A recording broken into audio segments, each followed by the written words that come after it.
Texans players arriving in Jacksonville. There's Brandon Cooks. He's coming off 100 yards receiving, along with Desmond King, who will really have to step up today with 4 players out in the secondary for the Texans. You're looking live now at TIAA Bank Field, where the Houston Texans will face the Jaguars here in Week 15. The Texans have won 7 straight against the Jags, dating back to Week 15 of the 2017 season. The Jaguars will be led by their interim head coach and offensive coordinator Darrell Bevell after firing Urban Meyer just a few days ago. And the Texans have 9 players placed on the reserve COVID list, including both guards on their offensive line. But they get a few players back. How does Houston adjust today? We've got those answers, plus projected starting lineups, plus a one-on-one with Brandon Cooks. Texans Unlimited, presented by Verizon, starts now. We are ready to rock in Houston. Touchdown, Houston! Are you kidding? What a catch. Oh, baby.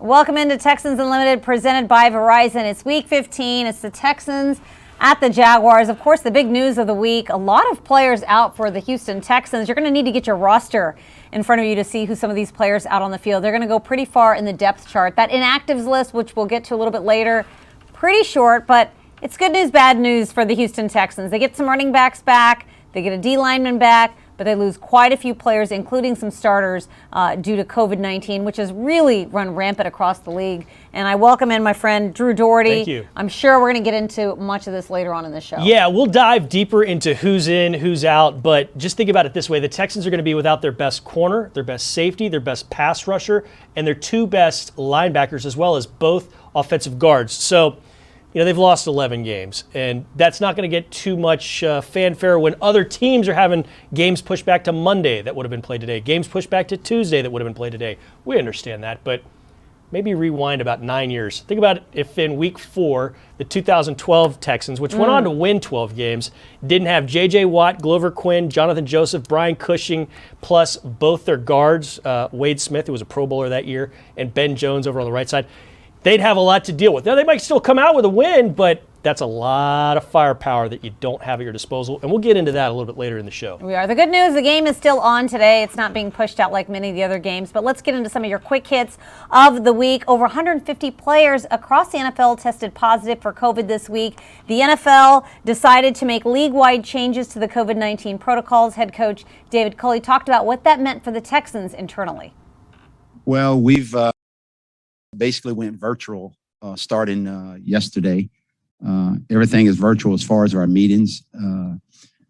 Where we get to be on the field with them just like normal, except anytime we're off the field, it's basically a virtual thing, and everybody has to wear a mask at all times other than when we're on the field. And it's the same thing when we travel, but basically we're just going with the protocols that they've assigned us to do. Well, the Urban Meyer era is over in Jacksonville after just 13 games. Offensive coordinator Darrell Bevell is the interim head coach. Defensive coordinator for the Texans, Lovie Smith, said he's not going to have to make a lot of adjustments, even with the coaching change this week for the Jags. I don't see many changes that, really affect, what we do. The guy, speaking as the defensive coordinator, the guy that was going to call the offensive call, still is doing that. So it doesn't affect it an awful lot. I think all of us in the profession, we've been in places where firings happen, coaches leave, but eventually, they hadn't canceled the game, so they're going to show up, we're going to show up. I think you get down to that. We're going to practice today, preparing just like we were before. And Davis Mills connected with Brandon Cooks last week on 8 catches for 101 yards. And Brandon Cooks talked about what he's seen from the rookie quarterback so far and what he needs to do to build on last week's performance. Yeah, I think the biggest thing that, for him just to continue to grow, like I talked about, from his first start to that last start, his decision making, when the big play is not there, being able to find your back and take the check down and keeping the chain moving and being efficient. I think as long as he continues to grow in that aspect, he has a great chance to be great. And you see that from him throughout practice, just not forcing things that aren't there. All right, well, let's get right into what is probably the biggest storyline of the week, the inactives for the Texans and the Jaguars, and Drew has them right here. Yeah, there's not too many. Justin Reed is the big name. He's got a concussion, and then you see Jimmy Moreland and Paul Quessenberry. Quessenberry was just pulled up yesterday. So there's the four. Deshaun Watson also inactive again this week. And then as far as the Jaguars, the notable name there, well, Carlos Hyde in 2019, obviously one of the important parts of this club. He had 1,000+ yards. The only time in his career he's gone over 1,000 on the ground. It was one season in Houston, and he's not going to go today. So you know what that means? It's James Robinson time. We heard from Darrell Bevell earlier in the week, right after he was named the interim head coach. They asked him, hey, when are we going to see more of James Robinson? Because he's been solid on the ground, and a lot of folks wondered why he didn't get the ball more that first week here. Well, he said he's our starter. He's going to be treated as such. So I would expect them to try to hammer the Texans with a lot of James Robinson if they're able to, and they're not behind too much too early. Yeah, I mean, he can't go any less than he did last week, right? 6 carries for 4 yards. I mean, that is just so unusual. With no Carlos Hyde, I expect a heavy dose of ground yards for the Jags. For the Texans, that list was so short, but they elevated 7 players off the practice squad. You saw Paul Quessenberry, he's inactive, but that means the rest of the guys are active. Graylin Arnold, a defensive back TJ Green, defensive lineman Chris Smith, offensive lineman Jordan Steckler, Connor Straken, the linebacker, and wide receiver Jordan Veazey. They may all see action in today's game for the first time. And I think one of the big storylines is that you're going to have 3 running backs active, which was a big problem last week when Rex Burkhead went out and David Johnson was on the COVID list. And now you've got David Johnson, Rex Burkhead, and Royce Freeman. So hopefully Davis Mills has a little bit of a ground game to rely on. That's been a real struggle for the Texans this year. But Davis Mills coming off a 300-yard receiving game. Hopefully he can build on that. Yeah, you bring up some of those names, like Connor Strahan and Jordan Veazey. This is the first time in their careers they're going to be active. So the linebacker, the wide receiver, might see some action today. Might just be on special teams. But Veazey, he kind of made his bones and made this team on special teams in the preseason. He had a few really, really big-time plays and coverage. So perhaps he gets in there and makes a difference that way. But yeah, Davis Mills, he could use the help on the ground. They just have not been able to get it going this year, as you see him and Chris Moore and Chris Conley. And now Philip Dorsett slapping hands there. Dorsett, very, very fast, had his Texans debut last week. When I was talking with Brandon Cooks, which you're going to see a little bit later on the interview, the pregame interview, I did a Drew's Dozen with him, and Cooks said that Philip Dorsett, that's the first name he called upon if they were having a 4x100 really? Yeah, he said Dorsett would be the first guy he'd choose off this Texans squad. That's neither here nor there, though. It's not going to matter. But yeah, need a big game from Davis Mills. There's a lot to put on his shoulders today because of all these absences, DP. And Nick Caserio there walking around. You can see him in the bottom of your screen. And Tyrod Taylor, still one of the games, offering what knowledge he can to the rookie quarterback. Let's get into some of your questions. People are watching from all over. We've got German Texan. We've got Joe in the UK. And Adam wants to know, will the Jags change up their game plan without Urban Meyer? Lovie Smith, you heard from him a little while earlier. He said that the defense isn't going to plan for anything differently because Darrell Bevell is calling the plays. That's who was calling the plays even with Urban Meyer. But we do think that you're going to see more James Robinson. That was something that it seemed like James Robinson was in the doghouse with Urban Meyer. He'd fumbled a couple of times. I think that when you've got a coaching change like that, we saw it here last year, whoever's in the doghouse, it's almost like a reset. It's a fresh start for all the players. So I think that they're going to rely on James Robinson. You brought up Darrell Bevell's press conference this week that he's the starting back. And Robinson was limited in practice at times this week, but just the way he answered the question about James Robinson, it was almost, if you read the transcript, it doesn't seem like much, but when you read the body language and the facial expression, it's like, yeah, we're going to feed this guy. He's averaging 4.8 yards a carry. If you get that out of a back, you're doing really, really good things. I would expect, like I said before, I think they're going to just give it to him as much as they can. They're going to do play action as much as they can and try to burn the Texans that way. But I get a feeling it's going to be a big James Robinson day, or they're at least going to try to make it a big James Robinson day, DB. The Texans did a good job of limiting James Robinson in week 1. Yeah, they took him out of the game, yeah. They took him out of the game. I think the Jags will try that again. Sam wants to know, could we see multiple takeaways from the Texans defense like we did in the first meeting with Jacksonville? Sam, I absolutely think so. Trevor Lawrence has had a lot of issues with turnovers in recent weeks. Last week alone against the Titans, 4 interceptions, no touchdowns. Granted, they threw the ball a lot more because they weren't running the ball as much, but I fully expect this defense. Now you've got a lot of your starters out. We didn't even mention Jonathan Grenard not playing today. DeMarcus Walker is also not playing today. You've got a couple of your starting D linemen out, but it doesn't really matter because I think this Lovie Smith defense has always worked on takeaways. So this Jags offense has turned the ball over a lot. I know you like talking about turnover differential, minus 19. Yeah. They're awful at it. I mean, the Jaguars are horrible as far as turnover differential. They've only taken the ball away 6 times from other teams. I mean, that's like last year's Texans. That sort of number is like last year's Texans number. 6 times. Still got 4 games to go. You better win the takeaway battle today against these guys if you want to get a victory, because you did it in week 1. You had the 3 takeaways. You didn't turn the ball over, and you coasted to a victory. This team is going to be amped up with the coaching change. There was a lot of drama, a lot of turmoil going on in Jacksonville. There's a lot of rejuvenation. They're excited. So they're going to come out. They're going to be ready to play the Jaguars. Well, they would have been no matter what, but there's an extra level to it this week. Sam, great question. You must get multiple takeaways, and you got to be clean with the ball, or it's going to be a long day, DP. Yeah. Logan wants to know, because we're looking live at the running backs, this is a perfect question. How will the run game perform today? There you see David Johnson, Rex Burkhead, and Royce Freeman all out on the field. They're talking to running backs coach Danny Barrett. I'm sure he's telling them we got to get a big game on the ground today, but it's not going to be easy. We've got a lot of injuries, not even injuries, I guess you could say, a lot of players out on the offensive line. The injuries we'd had at both tackle positions, but now you've got 2 of your starting guards out in Lane Taylor and McCray. And Justin McCray, on the COVID-19 reserve list. So there's going to be some shuffling around. Titus Howard, he might be moved around again. This offensive line has its own share of struggles, whether it's injuries or COVID-19 list. They just can't seem to get the same starting 5 week after week after week, and it sort of trickles down to the run game as well. Yeah, it's been a struggle this year. It's a good question, Logan. How will the run game perform?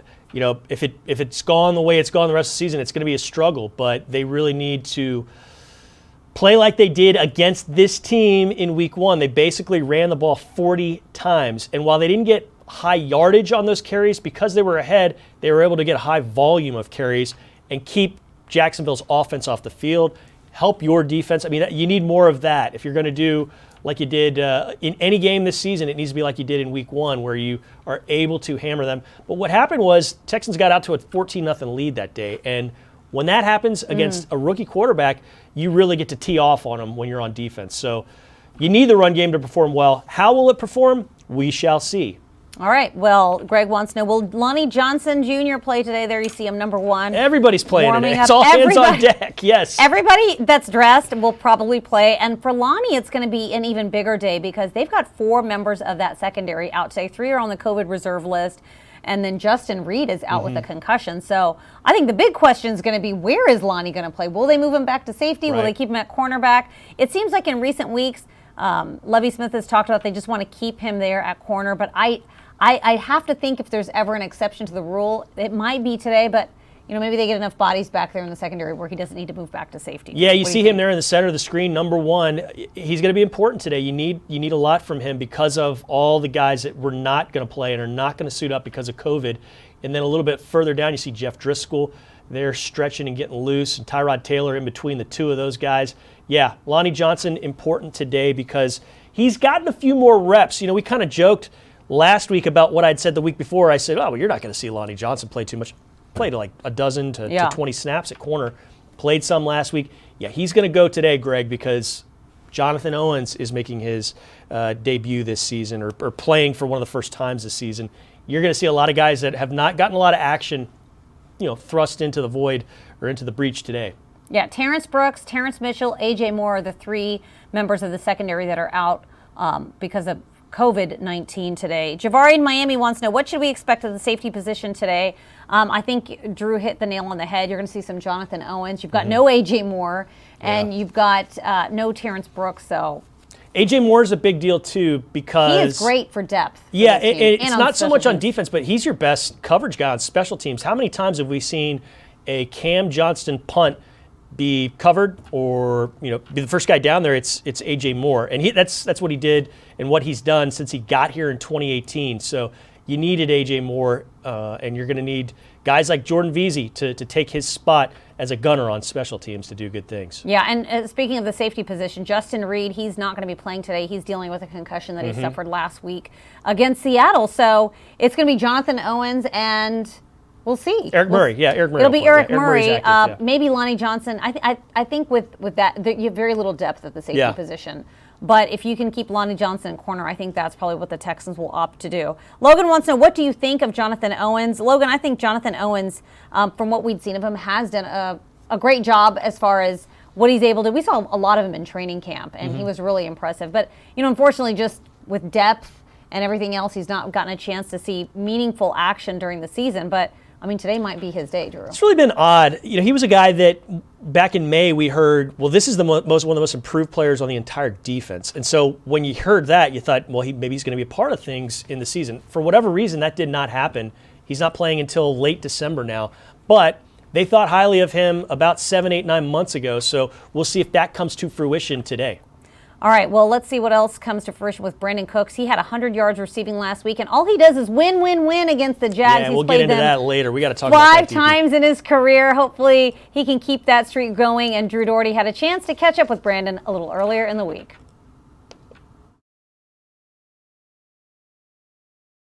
This pregame interview is powered by Reliant, and it's wide receiver Brandon Cooks. Good to be with you, Brandon. This has been a different week. Yeah. You guys, it's kind of like wacky is the new normal. And I don't want to say it was necessarily wacky, but it was different than what you've become accustomed to. But nevertheless, how did it go? You had a shorter Wednesday and then all the stuff with COVID. Yeah, it's one of those things that, as they say, the great ones adjust. And, it's unfortunate in our times. I think at the end of the day, the times that we're in, we just got to be ready for whatever and ready to adjust. So, and I think, the whole staff and the team has been doing a great job of that. Yeah, and you're somebody that you lead by example. You do everything you're doing on the field, but you've been more vocal this year, last year as well.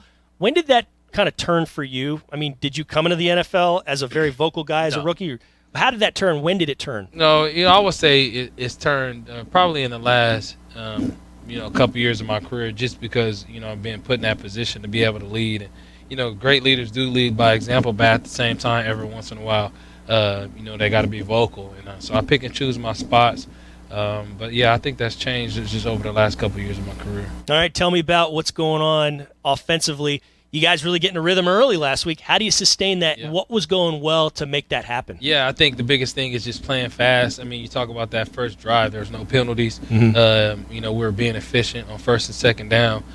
So we got to be able to build on top of that and not just start fast, but be able to keep that momentum throughout the game and finish fast as well. How energizing is it for you to play with some of these rookies like Nico Collins, like your quarterback, Davis Mills? No, it's awesome, because you see them grow every single day.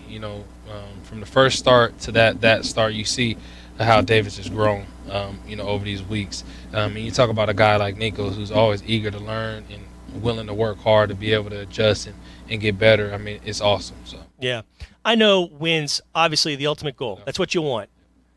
On a personal level, individually, over these last 4 weeks, what are you trying to accomplish? To be honest with you, for me, it's just being able to go out there and again lead by example. Obviously, we talk about playoffs, not in the playoffs, right? Right.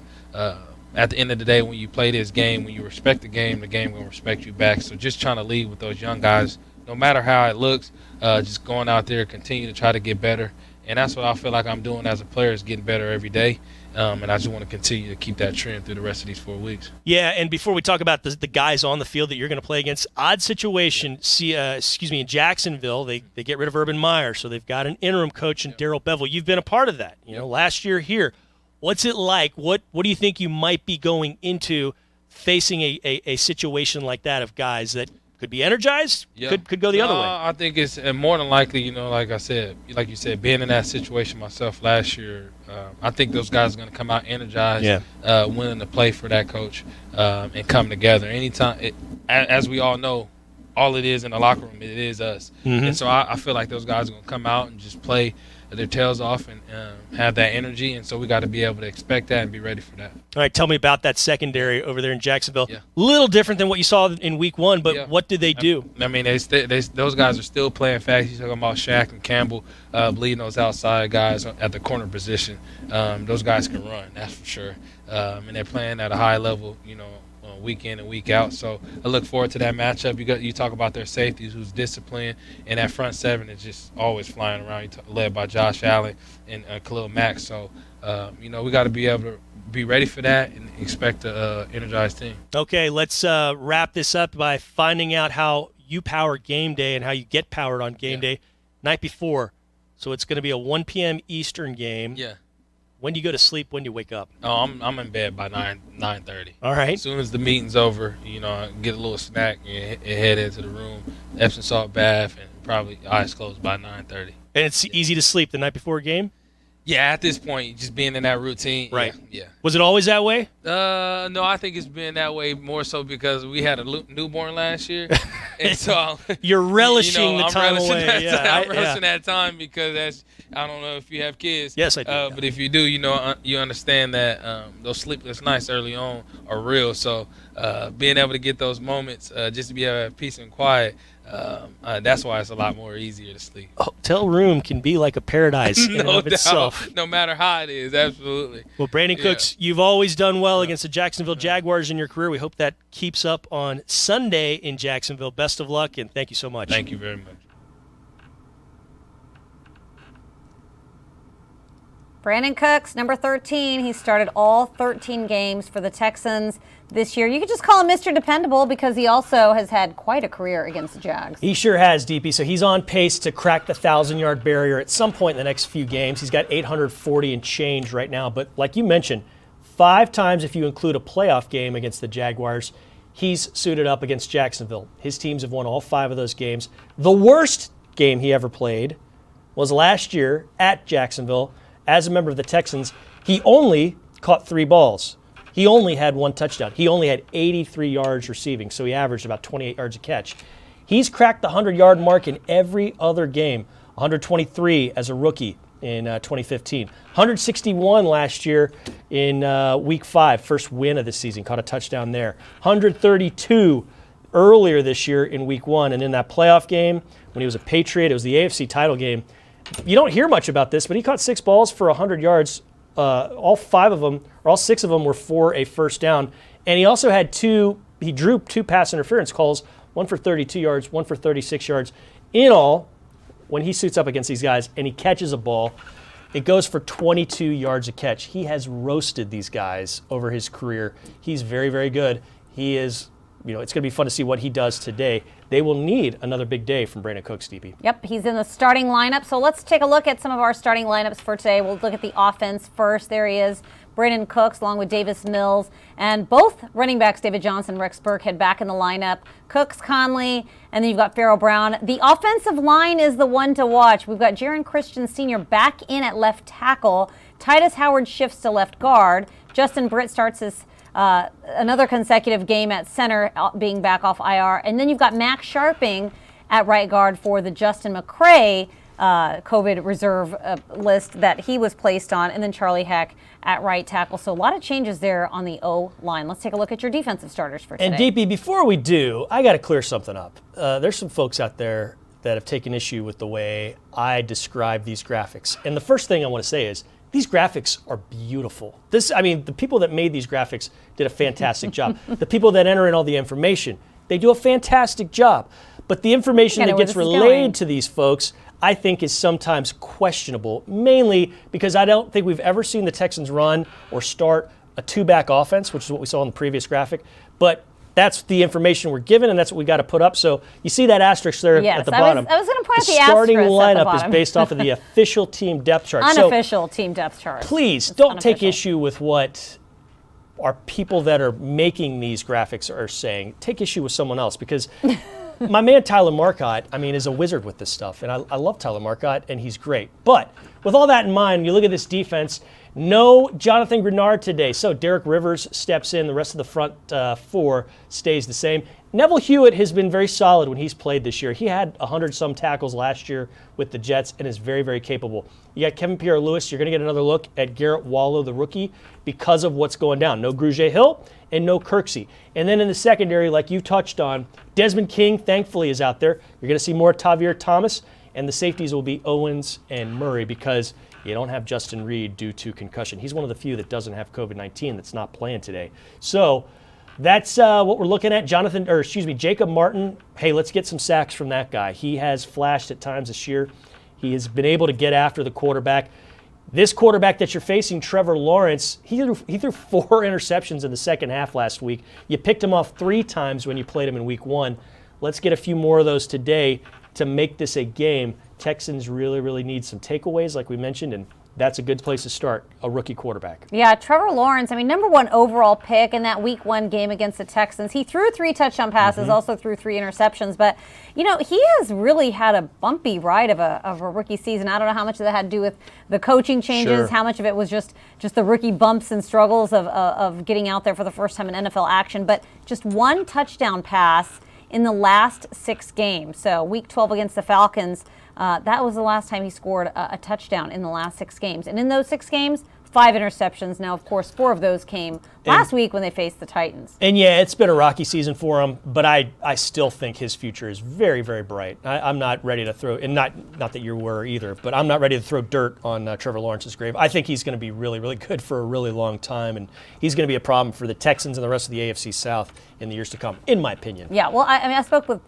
Jaguars beat reporter J.P. Shadrick, and they say a lot of it really has depended on the run game. Sure. Which we've seen here as well. If you get the run game going, your rookie quarterback doesn't have to throw the ball as much. He's not going to throw as many interceptions. So, we'll see what they're able to do today with James Robinson and no Carlos Hyde. We'll see what the Texans are able to do with a lot of players being elevated off the practice squad to the active roster as we head into Week 15 against the Jaguars. Just a little over 30 minutes until kickoff. You can catch it on CBS, also on Sports Radio 610. And we have a post-game show. That's right. Texans Unlimited, presented by Verizon. We've got a post-game show, so stay tuned after the game. We will bring you the highlights. We'll bring you the big storylines. We will bring you the press conferences. What went right? What didn't go right? We've got it all. Drew Doherty and I will bring that to you today. We're super excited to do it. On behalf of Tyler Marcotte, who works on this show, thank you so much to everyone watching. Have yourselves a great game day, and go Texans. We'll see you after the game.